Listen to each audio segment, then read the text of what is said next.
Hello everyone, welcome to Victor's Knowledge. This is Chinu Sharma, and today I am going to discuss with you the most important topic from Indian economy subject.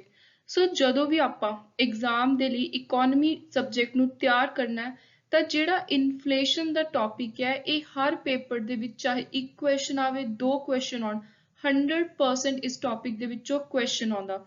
ਸੋ ਨਾਲ ਹੀ ਇਹ topic ਕਰਨ ਤੋਂ ਬਾਅਦ ਜੋ ਪਿਛਲੇ ਸਾਲ ਜਦੋਂ 2016 ਦੇ ਵਿੱਚ ਜਦੋਂ ਪਿਛਲੀ ਵਾਰੀ ਐਗਜ਼ਾਮ ਹੋਇਆ ਸੀ ਸਬ ਇੰਸਪੈਕਟਰ ਦਾ ਪੰਜਾਬ ਦਾ ਤਾਂ ਉਹਦੇ ਵਿੱਚ ਦੋ ਕੁਐਸਚਨ ਆਏ ਸੀ ਇਸ ਟੌਪਿਕ ਨਾਲ ਰਿਲੇਟਡ।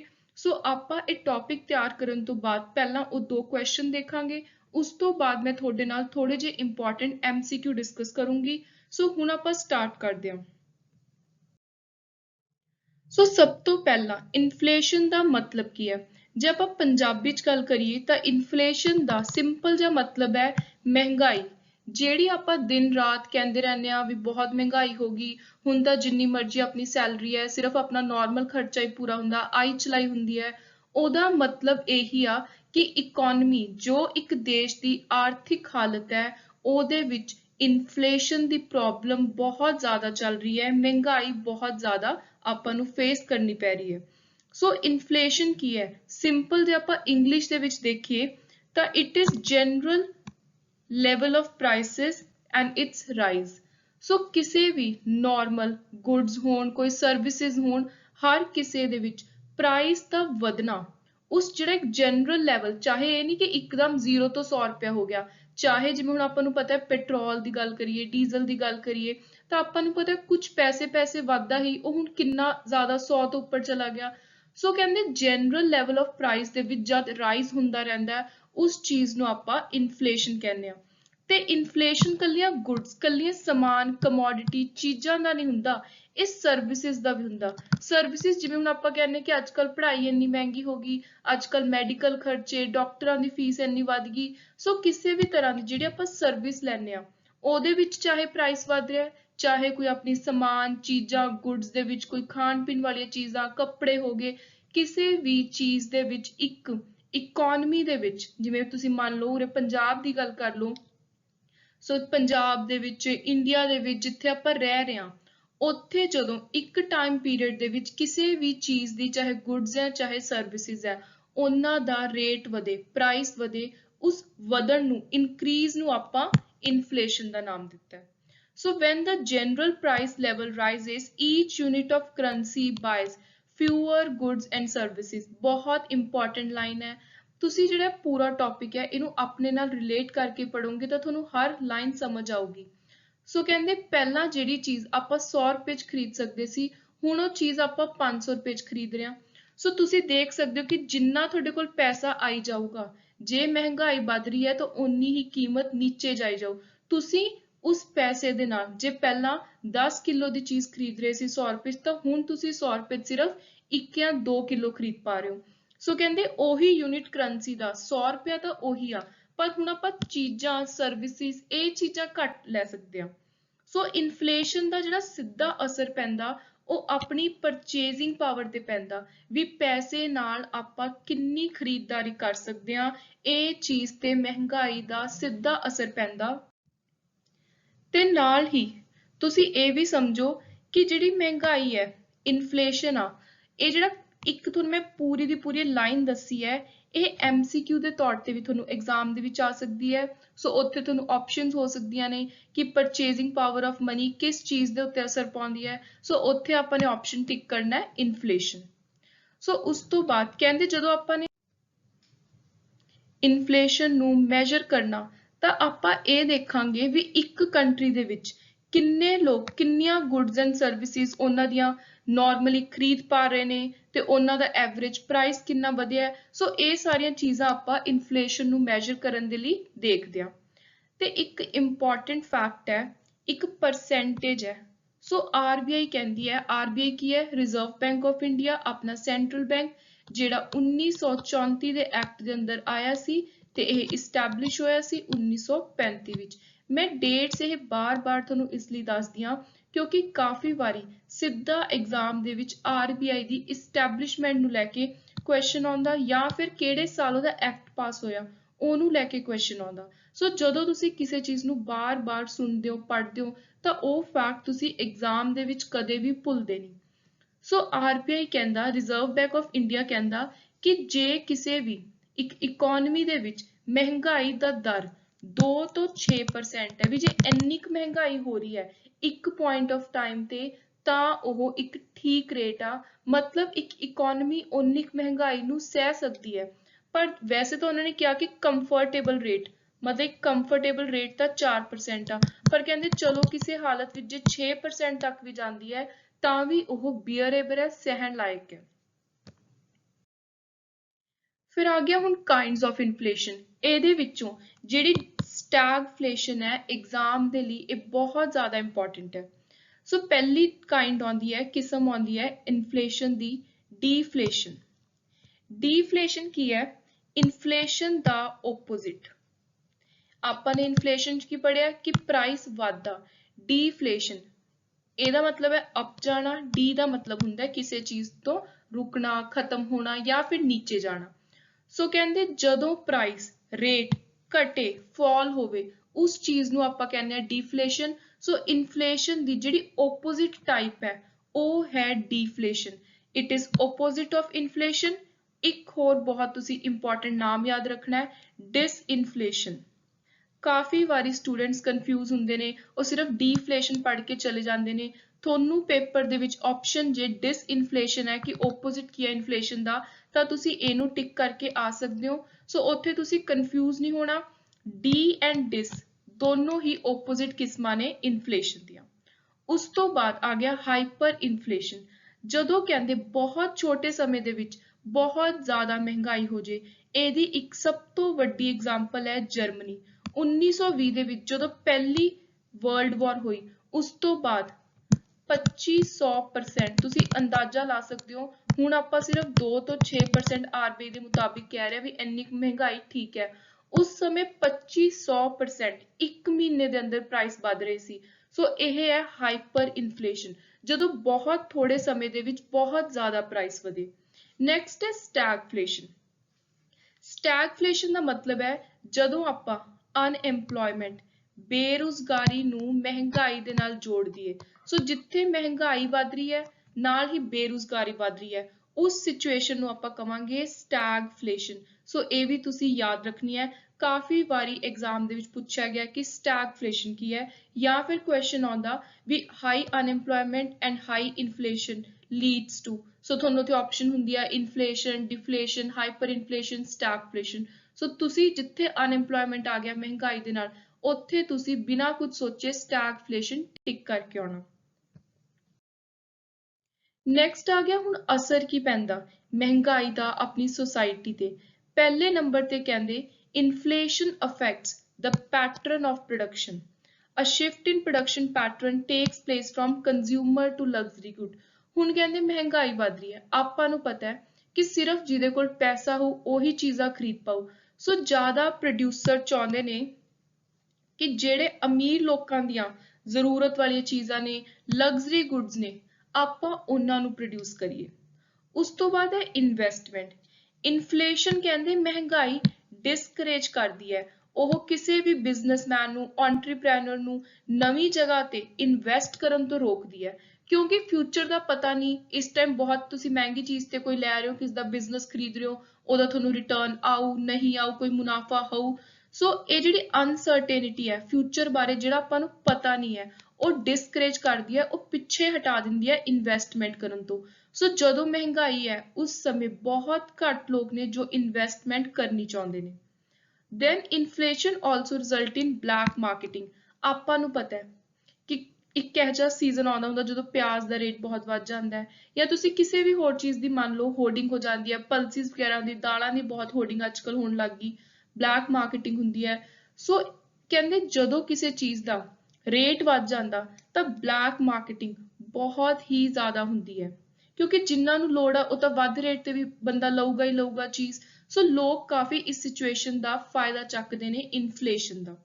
ਨੈਕਸਟ ਹੈ effect of inflation is felt on distribution of income and wealth and on production। ਸੋ ਆਪਾਂ ਪ੍ਰੋਡਕਸ਼ਨ ਵਾਲਾ ਪੁਆਇੰਟ ਆਲਰੇਡੀ ਡਿਸਕਸ ਕਰ ਚੁੱਕੇ ਹਾਂ।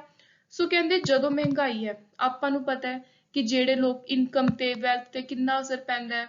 ਜਿੰਨੀ ਮਰਜ਼ੀ ਤੁਹਾਨੂੰ ਸੈਲਰੀ ਆਈ ਜਾਵੇ, ਚਾਹੇ ਤੁਹਾਡੀ 30,000 ਹੈ, 35,000 ਹੈ, ਇੱਕ ਨੋਰਮਲ ਜਿਹੜੀ ਮਿਡਲ ਕਲਾਸ ਇਨਕਮ ਹੁੰਦੀ ਹੈ ਮੰਥਲੀ ਸੈਲਰੀ, ਉਹ ਇਸੇ ਰੇਂਜ ਦੇ ਆਸ-ਪਾਸ ਚੱਲਦੀ ਹੈ। ਪਰ ਉਹਦੇ ਨਾਲ ਜਿਹੜੀ ਮਹਿੰਗਾਈ ਹੈ ਕਹਿੰਦੇ ਉਹਦੇ ਵਿੱਚ ਗੁਜ਼ਾਰਾ ਕਰਨਾ ਬਹੁਤ ਜ਼ਿਆਦਾ ਮੁਸ਼ਕਿਲ ਹੋ ਜਾਂਦਾ ਹੈ। ਸਿਰਫ ਤੁਸੀਂ ਆਪਣੀਆਂ ਜੋ ਰੋਜ਼ ਦੀ ਜ਼ਰੂਰਤ ਦੀਆਂ ਚੀਜ਼ਾਂ ਨੇ ਉਹੀ ਬਹੁਤ ਮੁਸ਼ਕਿਲ ਨਾਲ ਪੂਰੀਆਂ ਕਰ ਪਾਉਂਦੇ ਹੋ। Then people with fixed income group are the worst sufferers of inflation. ਸੋ ਕਹਿੰਦੇ ਜਿਨ੍ਹਾਂ ਦੀ ਇਨਕਮ ਪੱਕੀ ਹੈ ਉਹਨਾਂ ਨੂੰ ਬਹੁਤ ਅਸਰ ਜ਼ਿਆਦਾ ਹੁੰਦਾ ਹੈ, ਕਿਉਂਕਿ ਹੁਣ ਤੁਸੀਂ ਦੇਖ ਲਓ ਚਾਹੇ ਕੋਈ ਸਰਕਾਰੀ ਨੌਕਰੀ ਹੈ, ਆਪਾਂ ਨੂੰ ਪਤਾ ਹੈ ਕਿ ਪਹਿਲਾਂ 3-4 ਸਾਲ ਕੰਟਰੈਕਟ ਉੱਤੇ ਰੱਖਿਆ ਜਾਂਦਾ, ਸੋ 5,000 10,000 ਇੰਨੀ ਤਨਖਾਹ ਹੁੰਦੀ ਹੈ।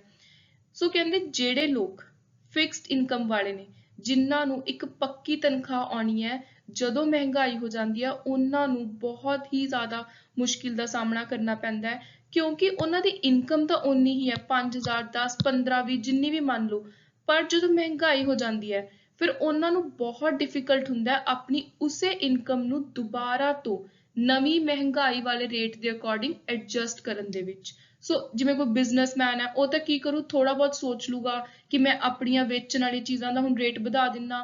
ਸੋ ਸਭ ਤੋਂ ਜ਼ਿਆਦਾ ਜਿਹੜੇ ਨੌਕਰੀਆਂ ਵਾਲੇ ਲੋਕ ਨੇ ਉਹਨਾਂ ਨੂੰ ਇਨਫਲੇਸ਼ਨ ਦਾ ਅਸਰ ਸਹਿਣਾ ਪੈਂਦਾ। Then at causes of inflation, ਹੁਣ ਦੋ ਮੇਨ ਕਾਰਨ ਨੇ ਇਨਫਲੇਸ਼ਨ ਹੋਣ ਦੇ, ਮਹਿੰਗਾਈ ਹੋਣ ਦੇ। ਇੱਕ ਕਾਰਨ ਸਮਝਣੇ ਬਹੁਤ ਹੀ ਜ਼ਿਆਦਾ ਜ਼ਰੂਰੀ ਨੇ ਆਪਣੇ ਲਈ। ਪਹਿਲਾ ਹੈ ਡਿਮਾਂਡ ਪੁੱਲ।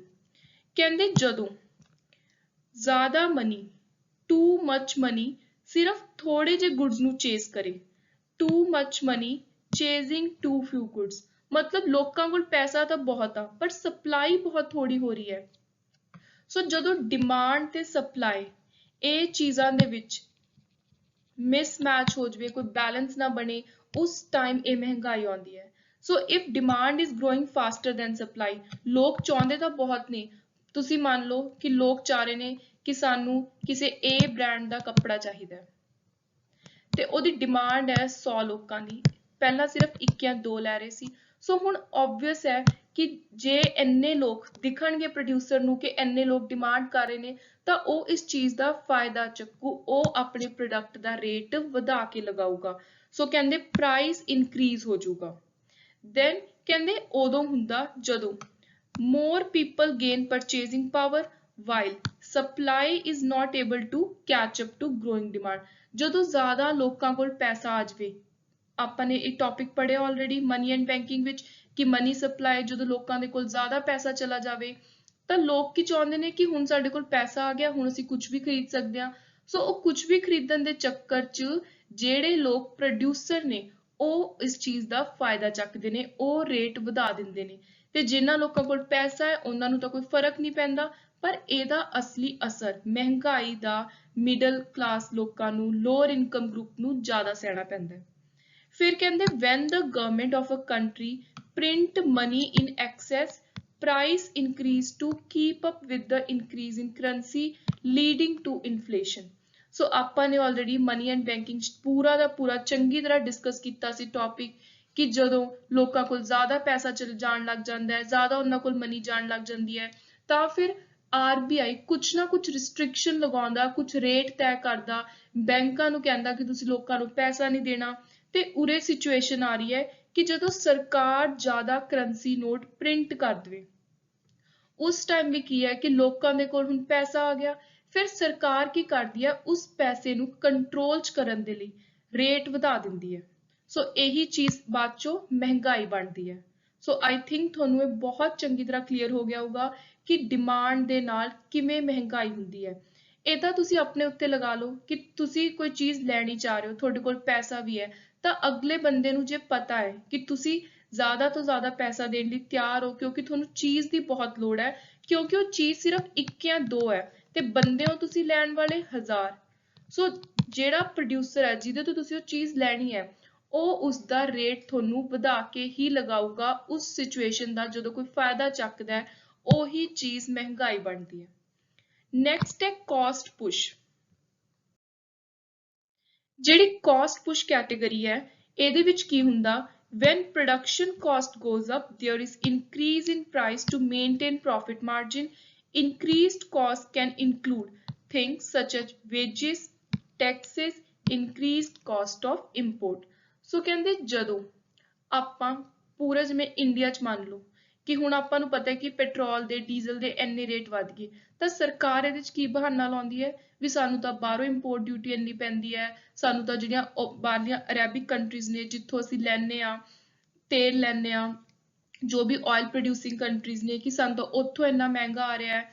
ਸੋ ਕਹਿੰਦੇ ਜਦੋਂ ਕਿਸੇ ਪ੍ਰੋਡਕਟ ਨੂੰ ਤਿਆਰ ਕਰਨ ਦੇ ਉੱਤੇ ਜ਼ਿਆਦਾ ਖਰਚਾ ਲੱਗਦਾ ਹੈ ਤਾਂ ਉਸ ਸਮੇਂ ਉਹਦਾ ਇੱਕ ਪ੍ਰੋਫਿਟ ਮਾਰਜਿਨ ਦੇ ਅੰਦਰ ਰੱਖਣ ਦੇ ਲਈ ਜਿਹੜੇ ਬਿਜ਼ਨਸਮੈਨ ਨੇ, ਪ੍ਰੋਡਿਊਸਰ ਨੇ, ਉਹ ਰੇਟ ਵਧਾ ਦਿੰਦੇ ਨੇ।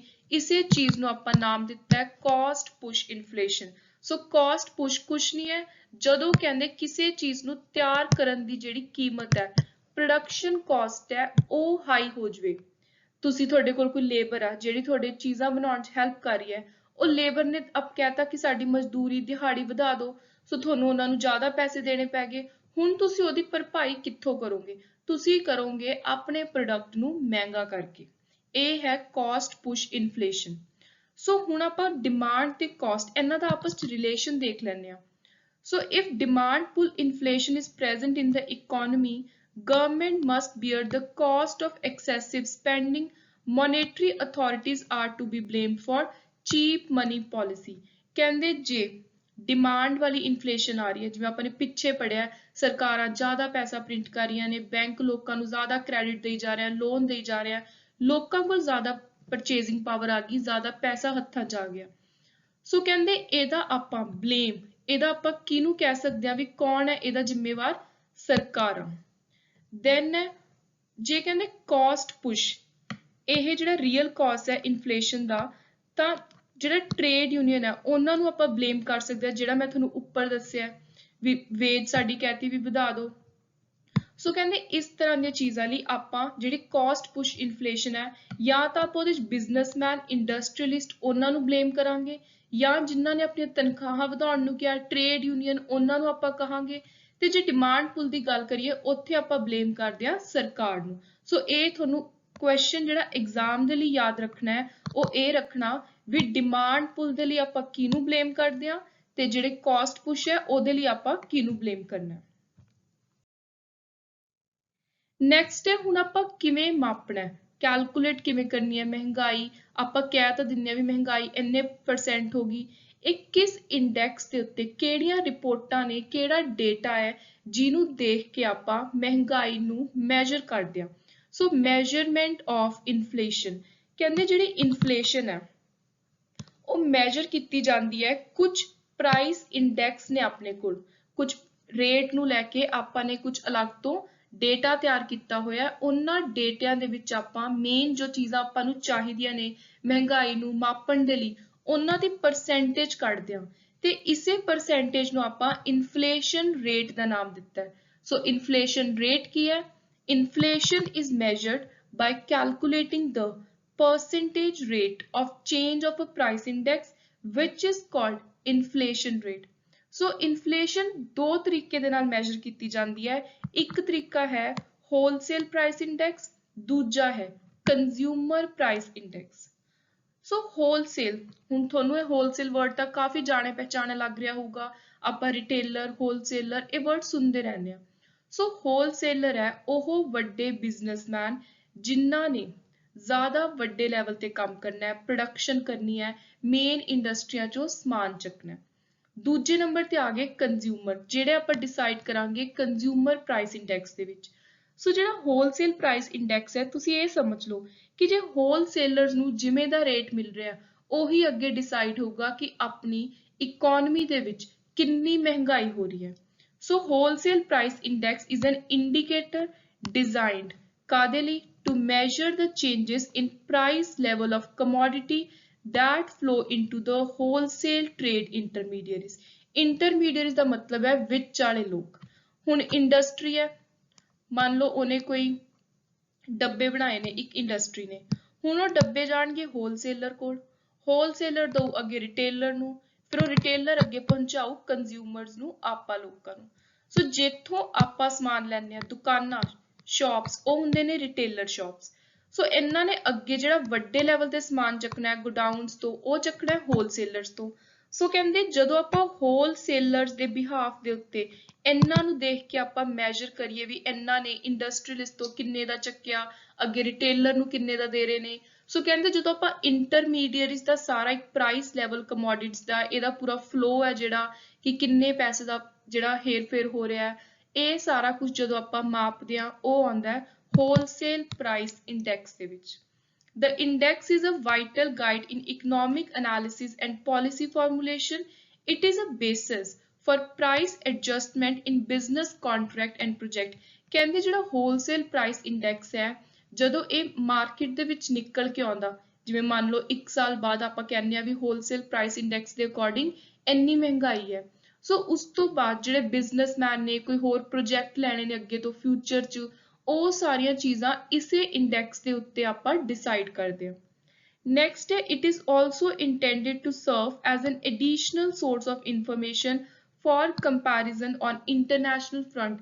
ਕਹਿੰਦੇ ਇਹਦੇ ਨਾਲ ਆਪਾਂ ਇੰਟਰਨੈਸ਼ਨਲ ਗਲੋਬਲ ਮਾਰਕੀਟ ਦੇ ਵਿੱਚ ਕਿਵੇਂ ਦੀ ਮਹਿੰਗਾਈ ਚੱਲ ਰਹੀ ਹੈ, ਕੀ ਰੇਟ ਚੱਲ ਰਹੇ ਨੇ, ਕੀ ਹੋਲਸੇਲ ਲੈਵਲ ਤੇ ਪ੍ਰੋਡਕਟ ਨੂੰ ਚੱਕੇ ਜਾ ਰਹੇ ਨੇ, ਕਿੰਨੇ ਰੇਟ ਤੇ, ਉਹ ਸਾਰੀਆਂ ਚੀਜ਼ਾਂ ਜੇ ਆਪਾਂ ਨੇ ਮੈਜ਼ਰ ਕਰਨੀਆਂ ਨੇ ਉਹਦੇ ਲਈ ਵੀ ਹੋਲਸੇਲ ਪ੍ਰਾਈਸ ਇੰਡੈਕਸ ਬਹੁਤ ਹੀ ਜ਼ਿਆਦਾ ਫਾਇਦੇਮੰਦ ਹੈ।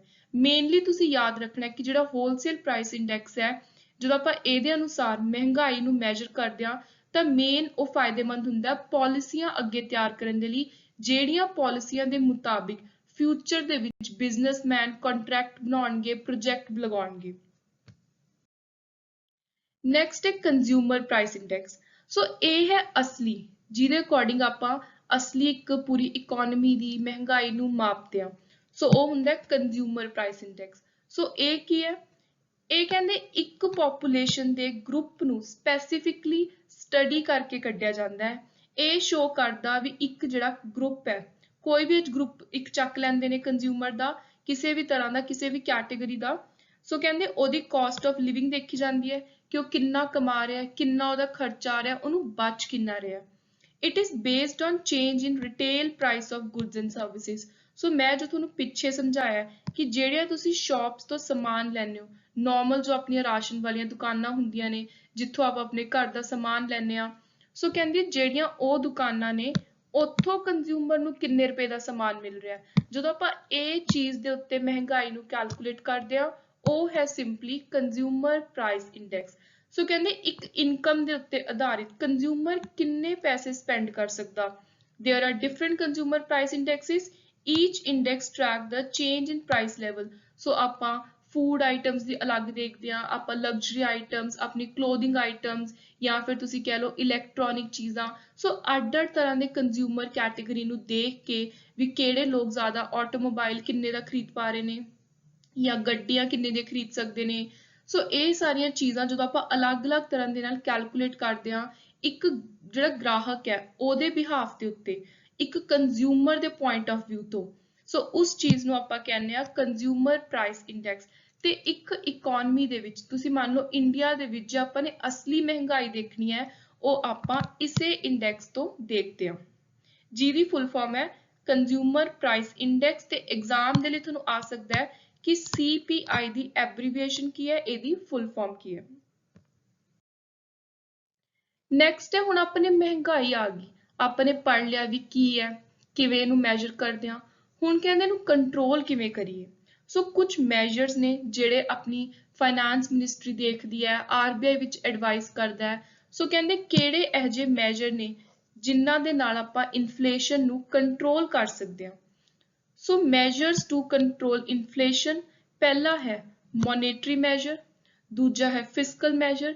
ਜਿਹੜੇ ਇਹ ਮੈਜ਼ਰਸ ਨੇ ਇਹ ਮੈਂ ਤੁਹਾਡੇ ਨਾਲ ਮਨੀ ਐਂਡ ਬੈਂਕਿੰਗ ਟੌਪਿਕ ਦੇ ਵਿੱਚ ਆਲਰੇਡੀ ਡਿਸਕਸ ਕਰ ਚੁੱਕੀ ਹਾਂ। ਸੋ ਜਿਹੜੇ ਮੋਨੇਟਰੀ ਮੈਜ਼ਰਸ ਨੇ ਇਹ ਆਪਾਂ ਨੇ ਉਧਰ ਡੀਟੇਲ ਵਿੱਚ ਪੜ੍ਹੇ ਸੀ। ਦੈਨ ਆ ਗਏ ਅਦਰ ਮੈਜ਼ਰ। ਸੋ ਹੁਣ ਆਪਾਂ ਵਨ ਬਾਏ ਵਨ ਦੇਖ ਲੈਂਦੇ ਹਾਂ ਕਿ ਇਹ ਮੇਨਲੀ ਇਹਨਾਂ ਵਿੱਚ ਹੈ ਕੀ ਹੈ। ਸੋ ਮੇਨ ਨੇ ਆਪਣੇ ਲਈ ਐਗਜ਼ਾਮ ਦੇ ਲਈ ਜੋ ਜ਼ਰੂਰੀ ਹੈ ਉਹ ਹੈ ਫਰਸਟ ਟੂ ਮੋਨੇਟਰੀ ਐਂਡ ਫਿਸਕਲ। ਮੋਨੇਟਰੀ ਦੇ ਅੰਦਰ ਆਉਂਦਾ ਕ੍ਰੈਡਿਟ ਕੰਟਰੋਲ, ਜਿਹੜਾ ਮੈਂ ਤੁਹਾਨੂੰ ਦੱਸਿਆ ਸੀ ਕਿ RBI ਨੇ ਕੁਝ ਰੇਟਸ ਲਗਾਏ ਹੋਏ ਨੇ ਕਿ ਤੁਸੀਂ ਲੋਕਾਂ ਨੂੰ ਇੱਕ ਟਾਈਮ ਦੇ ਉੱਤੇ ਇੰਨੇ ਬੈਂਕ ਰੇਟ ਦੇ ਉੱਤੇ ਜਾਂ ਤੁਸੀਂ ਇੰਨਾ CRR ਆਪਦੇ ਕੋਲ ਰੱਖੋ, ਕੈਸ਼ ਰਿਜ਼ਰਵ ਰੇਸ਼ੋ ਰੱਖੋ। ਤੁਸੀਂ ਇੰਨਾ SLR ਰੱਖੋ, ਸਟੈਚੂਟਰੀ ਲਿਕੁਇਡਿਟੀ ਰੇਸ਼ੋ। ਸੋ ਜਿਹੜੇ ਵੀ ਆਪਾਂ ਨੇ ਟਰਮਸ ਮਨੀ ਟੌਪਿਕ ਦੇ ਅੰਦਰ ਪੜ੍ਹੀਆਂ ਸੀ ਕਿ ਜਿਹਦੇ ਨਾਲ ਘਟਾਉਣ ਵਧਾਉਣ ਦੇ ਨਾਲ ਮਾਰਕੀਟ ਦੇ ਵਿੱਚ ਪੈਸਾ ਵੱਧ ਜਾਂਦਾ ਹੈ, ਘਟ ਜਾਂਦਾ, ਸੋ ਉਹੀ ਸਾਰਾ ਸੇਮ ਕੰਸੈਪਟ ਉੱਥੇ ਮੈਂ ਤੁਹਾਨੂੰ ਇਨਫਲੇਸ਼ਨ ਨਾਲ ਹੀ ਕਰਵਾਤੀ ਸੀ। ਸੋ ਜਿਹੜਾ ਉਹ ਵਾਲਾ ਪੂਰਾ ਪੈਟਰਨ ਹੈ ਤੁਸੀਂ ਉਹਨੂੰ ਉਸ ਵੀਡੀਓ ਦੇ ਵਿੱਚੋਂ ਚੰਗੀ ਤਰ੍ਹਾਂ ਡੀਟੇਲ ਦੇ ਵਿੱਚ ਦੇਖ ਸਕਦੇ ਹੋ। ਸੋ ਉਰੇ ਤੁਸੀਂ ਸਮਝ ਲਓ ਕਿ credit control, then demonetization of currency, issue of new currency, then a fiscal measure, cut in expenditure, increase in taxes, increase in saving, surplus budget, public debt। ਇਹੀ measures ਚੋਂ 2016 ਦੇ ਵਿੱਚ ਸਬ ਇੰਸਪੈਕਟਰ ਦੇ ਪੇਪਰ 'ਚ ਇੱਕ question ਆਇਆ ਸੀ। ਸੋ ਇਹ ਜਿਹੜੇ ਹਰ ਟੌਪਿਕ ਹੈ ਉਹਦੇ measures ਕੀ ਨੇ ਇਕਨੋਮੀ ਦੇ ਅੰਦਰ, ਉਹ ਆਪਣੇ ਲਈ ਬਹੁਤ ਇੰਪੋਰਟੈਂਟ ਨੇ ਤਿਆਰ ਕਰਨੇ। Next ਹੈ other measures, rationing, raise production, price control, rational wage policy। ਸੋ ਹੁਣ ਆਪਾਂ ਸਭ ਤੋਂ ਪਹਿਲਾਂ ਦੇਖਦੇ ਹਾਂ ਕਿ ਮੋਨੇਟਰੀ ਪਾਲਿਸੀ ਦੇ ਨਾਲ ਇਨਫਲੇਸ਼ਨ ਨੂੰ ਕਿਵੇਂ ਕੰਟਰੋਲ ਕੀਤਾ ਜਾ ਸਕਦਾ ਹੈ। ਸੋ ਮੋਨੇਟਰੀ policy can control the growth of demand through an increase of interest rate, a contraction in real money supply। ਇਹ ਚੀਜ਼ ਮੈਂ ਤੁਹਾਨੂੰ ਮਨੀ ਟੌਪਿਕ ਦੇ ਅੰਦਰ ਬਹੁਤ ਚੰਗੀ ਤਰ੍ਹਾਂ ਆਸਾਨ ਸ਼ਬਦਾਂ ਦੇ ਵਿੱਚ ਸਮਝਾਈ ਸੀ। ਸੋ ਹੁਣ ਮੈਂ ਤੁਹਾਨੂੰ ਰਿਪੀਟ ਕਰ ਦਿੰਨੀ ਆ ਕਿ ਜੇ ਮਾਰਕੀਟ ਦੇ ਵਿੱਚ ਆਪਾਂ ਨੂੰ ਲੱਗ ਰਿਹਾ ਮਨੀ ਜ਼ਿਆਦਾ ਜਾ ਰਹੀ ਹੈ, ਪੈਸਾ ਜ਼ਿਆਦਾ ਜਾ ਰਿਹਾ ਹੈ, ਤੁਸੀਂ ਇੰਟਰਸਟ ਰੇਟ, ਵਿਆਜ ਦਾ ਜਿਹੜਾ ਰੇਟ ਹੈ ਉਹਨੂੰ ਵਧਾ ਦਿਓ। ਜੇ ਜ਼ਿਆਦਾ ਵਿਆਜ ਤੇ ਲੋਕਾਂ ਨੂੰ ਪੈਸਾ ਮਿਲਣ ਲੱਗੂਗਾ ਤਾਂ obvious ਹੈ ਲੋਕ ਘੱਟ ਪੈਸਾ ਲੈਣਗੇ। ਲੋਕਾਂ ਦੇ ਜੇ ਹੱਥਾਂ 'ਚ ਘੱਟ ਪੈਸਾ ਹੋਊਗਾ ਉਹ ਘੱਟ ਡਿਮਾਂਡ ਕਰਨਗੇ। ਜੇ ਡਿਮਾਂਡ ਘੱਟ ਹੋਊਗੀ ਤਾਂ ਆਪਾਂ ਨੇ ਆਲਰੇਡੀ ਪੜ੍ਹ ਲਿਆ ਵੀ ਜਿਹੜੀ ਡਿਮਾਂਡ ਪੁੱਲ ਵਾਲੀ ਇਨਫਲੇਸ਼ਨ ਹੈ, ਮਹਿੰਗਾਈ ਹੈ, ਉਹ ਨਹੀਂ ਹੋ ਪਾਊਗੀ। ਆਈ ਹੋਪ ਤੁਹਾਨੂੰ ਸਿੰਪਲ ਜਿਹਾ ਰਿਲੇਸ਼ਨ ਸਮਝ ਆਇਆ ਹੋਊਗਾ। So monetary measures of controlling the inflation ਦੋ ਤਰ੍ਹਾਂ ਦੇ ਨੇ, quantitative and qualitative. Bank rate policy, open market operation, variable reserve ratio are the quantitative. ਤੇ ਹੁਣ ਕੁਆਲਿਟੇਟਿਵ ਕਿਹੜੇ ਨੇ? Selective credit control measure.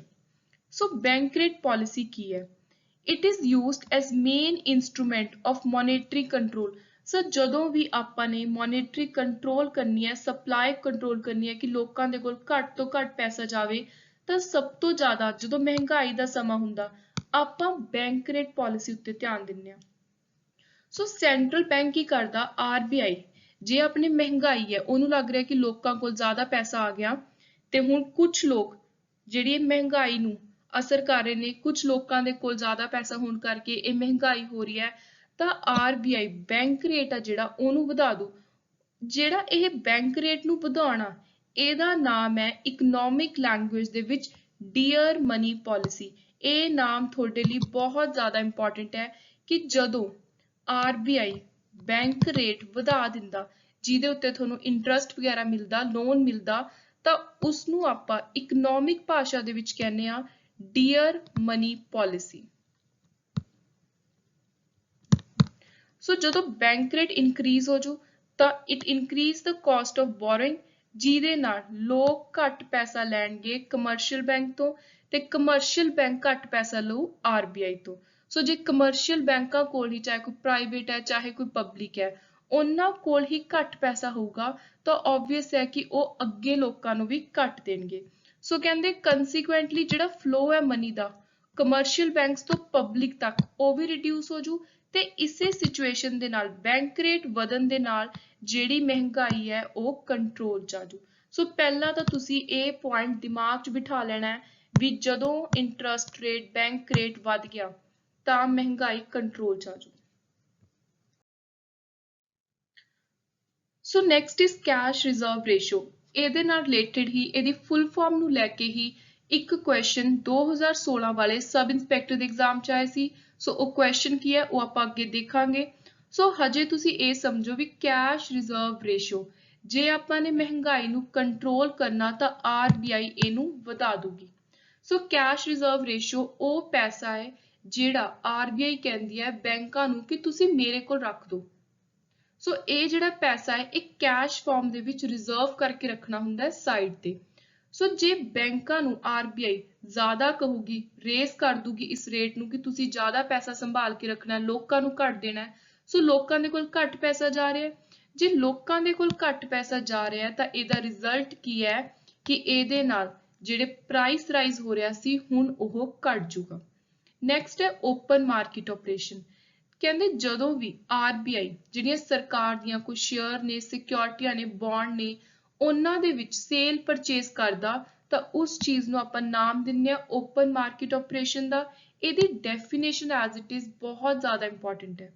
ਜੇ ਆਪਾਂ ਨੇ ਮਹਿੰਗਾਈ ਨੂੰ ਕੰਟਰੋਲ ਕਰਨਾ ਤਾਂ ਜਿਹੜੀਆਂ RBI ਹੈ ਉਹ ਜਿਹੜੀਆਂ ਸਰਕਾਰ ਦੀਆਂ ਸਿਕਿਉਰਿਟੀਆਂ ਨੇ ਇਹ ਲੋਕਾਂ ਨੂੰ ਵੇਚ ਦੂ। ਵੇਚ ਕੇ ਕੀ ਹੈ, ਲੋਕਾਂ ਦਾ ਪੈਸਾ RBI ਕੋਲ ਆਜੂ, ਜਿਹੜੀ ਆਪਣੀ ਸੋਸਾਇਟੀ ਹੈ, ਇਕੋਨਮੀ ਹੈ, ਉਹਦੇ ਵਿੱਚ ਪੈਸਾ ਘਟ ਜਾਊਗਾ। So this result in transfer of part of bank deposit to central bank account। So ਲੋਕਾਂ ਦਾ ਪੈਸਾ ਜਿਹੜਾ ਬੈਂਕਾਂ 'ਚ ਡਿਪੋਜ਼ਿਟ ਹੈ ਉਹ ਹੁਣ RBI ਕੋਲ ਆਜੂ। ਇਹਦੇ ਨਾਲ ਹੁਣ ਬੈਂਕ ਅਲਟੀਮੇਟਲੀ ਲੋਕਾਂ ਨੂੰ ਘੱਟ ਪੈਸਾ ਦੇ ਸਕਣਗੇ ਵਿਆਜ ਦੇ ਉੱਤੇ। So credit creation capacity commercial bank ਦੀ ਘਟ ਜੂਗੀ। ਨੈਕਸਟ ਹੈ ਕਿ ਫਿਸਕਲ ਪਾਲਿਸੀ ਦੇ ਕਿਹੜੇ-ਕਿਹੜੇ ਮੈਜਰਸ ਨੇ। ਸੋ ਪਹਿਲਾ ਹੈ ਹਾਇਰ ਡਾਇਰੈਕਟ ਟੈਕਸ। ਜਿਹੜਾ ਇਨਕਮ ਦੇ ਉੱਤੇ ਟੈਕਸ ਲਗਾਉਣਾ ਕਹਿੰਦੇ ਉਹ ਜ਼ਿਆਦਾ ਲਗਾਓ।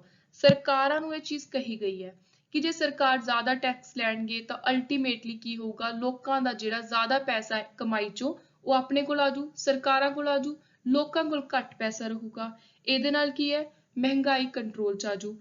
ਨੈਕਸਟ, ਸਰਕਾਰ ਘੱਟ ਸਪੈਂਡ ਕਰੇ, ਲੋਕਾਂ ਵੱਲ ਪੈਸਾ ਘੱਟ ਲਗਾਵੇ।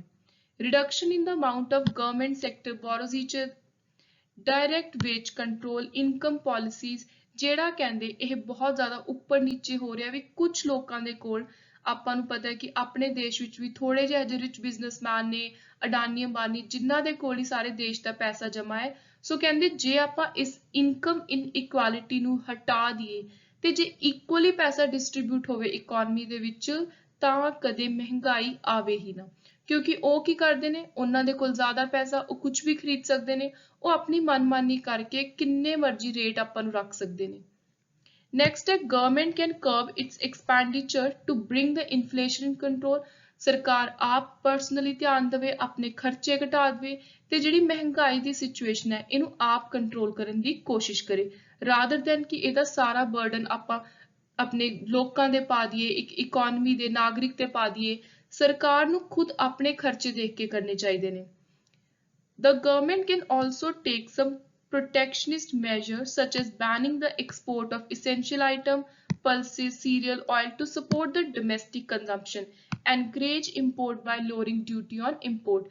ਸੋ ਕਹਿੰਦੇ ਸਰਕਾਰਾਂ ਨੂੰ ਕੀ ਕਰਨਾ ਚਾਹੀਦਾ ਕਿ ਆਪਣਾ ਫਾਇਦਾ ਨਾ ਦੇਖਣ। ਜਦੋਂ ਵੀ ਐਵੇਂ ਦੀ ਸਿਚੁਏਸ਼ਨ ਹੈ, ਜੇ ਮਹਿੰਗਾਈ ਹੈ ਤਾਂ ਬਾਹਰ ਸਮਾਨ ਭੇਜਣ ਦੀ ਬਜਾਏ, ਫੋਰਨ ਟ੍ਰੇਡ ਦੀ ਬਜਾਏ ਪਹਿਲਾਂ ਸਰਕਾਰਾਂ ਇਹ ਦੇਖਣ ਵੀ ਮੇਰੇ ਦੇਸ਼ ਦੇ ਵਿੱਚ ਲੋਕਾਂ ਨੂੰ ਕਿਸ ਚੀਜ਼ 'ਚ ਪ੍ਰੋਬਲਮ ਆ ਰਹੀ ਹੈ ਕਿ ਜੇ ਸਾਡੇ ਕੋਲ ਤੇਲ ਹੈਗਾ ਤਾਂ ਅਸੀਂ ਉਹਨੂੰ ਜ਼ਿਆਦਾ ਰੇਟ ਤੇ ਬਾਹਰ ਇੰਟਰਨੈਸ਼ਨਲ ਮਾਰਕੀਟ 'ਚ ਵੇਚਣ ਦੀ ਬਜਾਏ ਆਪਣੇ ਦੇਸ਼ ਦੇ ਲੋਕਾਂ ਨੂੰ ਘੱਟ ਰੇਟ ਦੇ ਉੱਤੇ ਪ੍ਰੋਵਾਈਡ ਕਰਾਈਏ।